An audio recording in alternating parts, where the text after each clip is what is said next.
பைத்தங்காய் சுண்டல் எண்ணெயை விட்டு கடுகு பெருஞ்சீரகம் அப்புறம் கருவேப்பிலை செத்தமிளகா போட்டு வெங்காயம் போட்டு தாளிச்சிட்டு பைத்தங்காயை கொட்டிட்டு துருவி வச்ச கரட்டும் போட்டுட்டு தேவையான அளவு உப்பும் போட்டுட்டு அளவான சூட்டில் விட்டு மூடி விடுவோம்.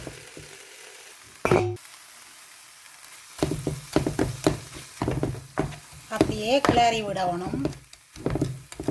கிளறி விட்டுட்டு மஞ்சள் போட்டாச்சு. இப்போ தேங்காய்ப்பு போடுவோம். கிளறி விடுவோம்.